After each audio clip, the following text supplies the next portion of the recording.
கொடைக்கானல் டே 2 part 3ல என்ன பண்ணோம் அப்படின்னு பார்த்தீங்கன்னாக்கா, வெளில வந்து சாப்பிட்டுட்டு நேரா வந்து நம்ம இந்த பார்க்லாம் போகலாம், குணா கேவு, அப்புறம் பில்லர் பார்க்லாம் போகலான்னு சொல்லிட்டு கிளம்புனோம்.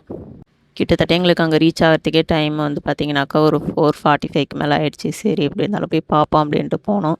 பார்த்தீங்கன்னாக்கா, அங்கே போயிட்டு எல்லாமே வியூ பார்த்தோன்னாக்கா, அப்படியே மிஸ்ட்டு மேகம்லாம் மறைச்சிக்கிட்டு பார்க்கவே அவ்வளோ சூப்பராக இருந்தது. ஏதோ ஓரளவுக்கு தெரிஞ்சதை பார்த்தோம்.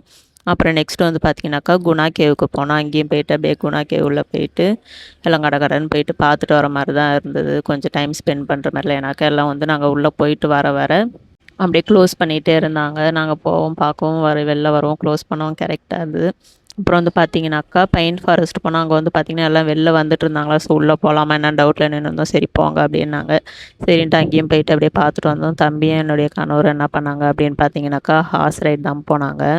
அப்படியே அங்கே சுற்றி பார்த்துட்டு என்ன பண்ணோம் அப்படின்னு பார்த்தீங்கன்னாக்கா, கிளம்பிட்டோம். அங்கேருந்து டிராஃபிக் எல்லாம் மாட்டி வெளில வரத்துக்கே வந்து பார்த்தீங்கன்னாக்கா, ஒரு 7:00 மேலே ஆயிடுச்சு. அப்புறம் வழியிலே வந்து பார்த்தீங்கன்னாக்கா, நைட்டு சாப்பாடு வாங்கிட்டு வந்து சாப்பிட்டுட்டு எங்கள் ரூம்லேருந்து சரி கொஞ்சம் பக்கத்தில் எங்கன்னா போயிட்டு வரலாம், டீ ஷாப் அந்த மாதிரின்னு சொல்லிட்டு வெளில போய் பார்த்தோம். அங்கே போய் பார்த்தோன்னாக்கா செம இருட்டு. சரி நான் அப்படியே குடுன்னு ரூமுக்கே வந்து படுத்து தூங்கிட்டோம். நெக்ஸ்ட் டே எங்கே போனோம் என்ன பண்ணோன்றதை நெக்ஸ்ட் பார்ட்டில் பார்க்கலாம். பாய்.